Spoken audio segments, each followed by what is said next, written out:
So how much would you need to make to be able to afford a $2 million home? That's what this video will explore today. We'll break down the different scenarios for you to help you get a better picture of what you need to be making.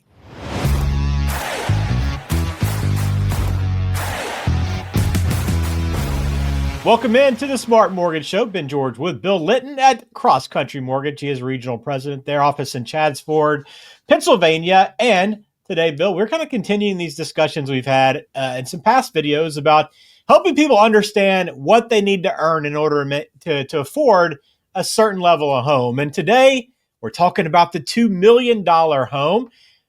Probably not the most common price point for people, right, Bill? But we always like to dream big.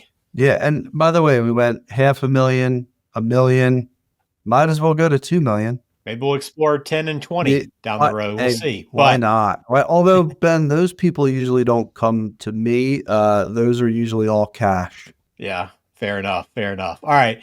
We're going to talk about 2 million today. So here's how we're going to do it. So we're going to talk about a few different scenarios, what you need to be making if you have an average monthly obligation, what your debts are every single month, the bills that you have to pay. Then we'll look at what that monthly income needs to be if your debts are higher, what it needs to be if your debts are lower. Then we'll also explore what that income amount needs to be if you are planning to put a higher down payment down than that average 20%. So we'll break down a couple different scenarios, paint the full picture for you over the course of this video. But let's start with the average bill, 20% down, average monthly obligations. And if you're watching us on YouTube, we're going to put up some charts to kind of help you be able to kind of visualize this a little bit better. You can kind of follow along visually with us. So if you are listening to us, go over to YouTube as well to follow along with us. But let's start here with the first one, Bill. What do you need to be making with that average monthly obligation and the down payment of 20%? So we would say that an average monthly debt load, okay, would be about $3,000 a month. And that's your credit card, student loans, car loans. So average debt loan, putting 20% down on a $2 million home, also considering interest rate 6.25% over 30 years, real estate taxes in the debt ratio at $20,000 a year, $3,600 a year for homeowners insurance. And keep in mind, with a jumbo loan like this, your max debt to income ratio is 43%. So, based on those parameters, standard debt load, you're looking at a gross income of $425,000 a year. All right, so that's kind of our starting point, $425,000. With both the averages, obviously this is going to shift, right? With property taxes or homeowners insurance, these numbers are going to go up and down a little bit, but kind of painting the average picture, your starting point there, $425,000 to afford that $2 million home. Now, let's bump it up. Let's say that you haven't been so good with your debt, Bill, and maybe you have a higher monthly load that you're paying off. What is that going to look like? So if your debt obligations increase by roughly $2,000 a month, now you're at $5,000 a month in those car loans, student loans, credit cards, any personal installment loans. Well, now you need to make $470 a year. So you went from $425 a year to $470 a year. So a pretty dramatic increase in order to make that work. Yeah, you're talking about what? About a 12, 13% increase in income, somewhere in there. I'm just doing quick math, so don't check me on that. But it is a pretty significant increase in income in order to be able to afford that. So again, with those higher monthly obligations, something to keep in mind is that you're going to need to earn a little bit more to get that same home. Now, and Ben, just to add one thing to that is, so roughly your income needs to increase a little bit under, a shade under $4,000 a month to make that work. So, okay. Usually it's, if the debt increases by $2,000, you need to make an extra $4,000 to cover it in the lender's eyes. Okay. So yeah. So, when you think of it that way, again, that's a pretty big jump in income every single month. All right. So that's the high end on debt. Now, if you are someone who does a very good job of managing your debt, maybe you're ahead on bills, you drive a car that you've already paid off, you're doing really well. What does that number look like on average, Bill, in terms of that smaller monthly obligation? And then how does that impact your income? Yeah. So in essence, if you're at $500 a month for, your cars are paid off, you get some credit cards, just minor items out there. Now the income only needs to be $345,000 a year. So really your debt load, right? You're going from the person who needs to make 470, right?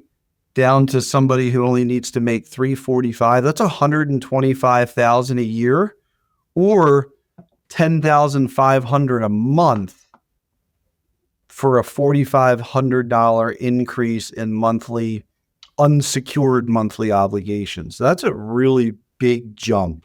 That's a huge jump. I mean, you're talking about the average person. You could have a range there, as you mentioned, about $125,000. So I know, it's hard when you're getting these direct questions, Bill. Okay, I see this home that I want to buy. What I need to be making? Well, the range is pretty significant, obviously depending on a number of factors. But as we talked about quite a bit before, getting that debt down and under control can make a huge impact on whatever level of home you're trying to buy. It can make a huge impact. And, I think that keeping your debts in line, it's kind of like the old saying of like, it's not how much you make, it's how much you save. The guy who makes $1 million a year, but his debts are a million 50 a year versus the guy who makes 200,000 a year, where his debts are only 50,000 a year. The $200,000 guy's in a very different financial position. This just illustrates that point that, if your debts are low, you can actually afford a $2 million house with now $345,000 a year is a very nice income. But for a $2 million house, it's a little bit surprising that you could do that with $345,000, but you only can do it because you're not carrying a whole lot of extra unsecured credit card, car loan debt. And I know the other part of this discussion you'd have with someone probably at your office there, Cross Country Mortgage, is okay. Yes, you can afford this, but do you see your monthly obligations increasing down the road? Right? What other expenses might you have? Because just because you can afford this doesn't necessarily mean you should be buying the $2 million home. Totally different discussion, right? Completely different. Just because we can approve you for it doesn't mean that you're going to be comfortable with it or that you should even do it. And we always dig into those really important factors to make sure that you're budgeting appropriately and considering all of the consequences of buying a $2 million house. Now, there's a lot of really great benefits too. Like when the house goes up, X percent per year, it's a percentage of a much larger number. So investment wise, it makes a lot of sense, but we always got to look at, can you comfortably make the payments and are you funding your retirement accounts? So there are a lot of considerations. All right. So those are just kind of painting the picture of your income range there. Now, I want to change off of that 20% down payment, which I think you might have said, maybe not, but that's for a $2 million home. That's going to be probably the minimum you want to put down, right? It is. There might be a product that allows for less, but it's going to be prohibitive in the rate. So yeah, $2 million, you'd want to put 20% down.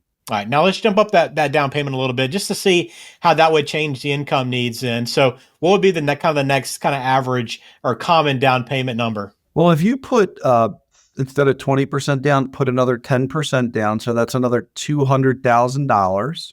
And if you did that, put down another 10%. So that's 30% down. Well, compared to our first scenario, instead of making 425, you only need to make 380. And that's comparing average debts at about 3,000 a month. Again, so that maybe gives you some options. If you aren't earning quite as much, maybe you put a little bit more down to kind of get you within that range. So that's a 30% down payment. Then let's ramp it up just a little bit more. Not everybody's going to put down a huge down payment, Bill, but let's just say you bump it up to 50%, right? What would that look like? So I think this one's important too, because look, there are people that made a whole lot of money in the equity on their homes in the last 10 years. They might want to roll this into a much larger home. Average debt of $3,000 a month. If you put 50% down, you could do that with this, $311,000 combined household income, right? And in bed, we didn't run the number on it, but if that family had very little in the way of, maybe it was $500 a month in those debts, that number is even going to come down further.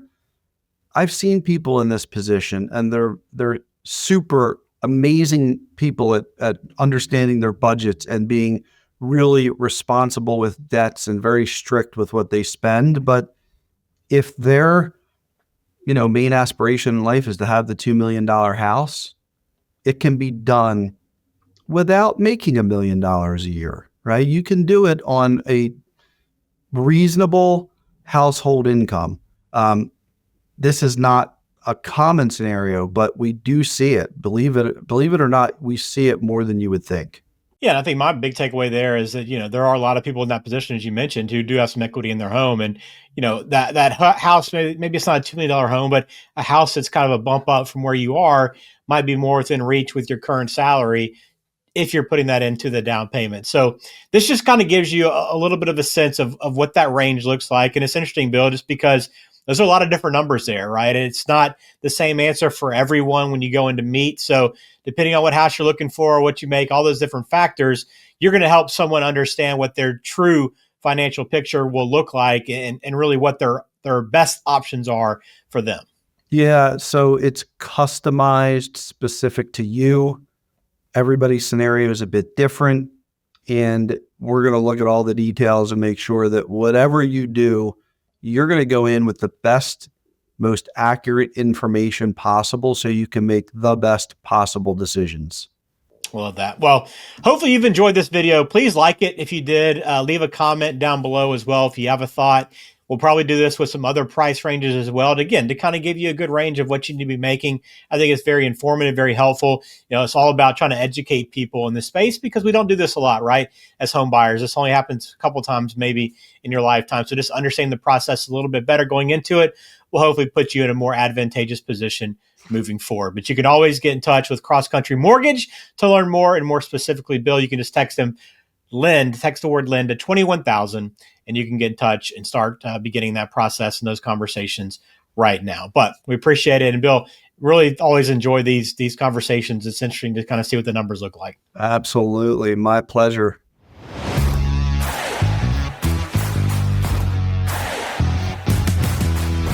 This program is for informational purposes only.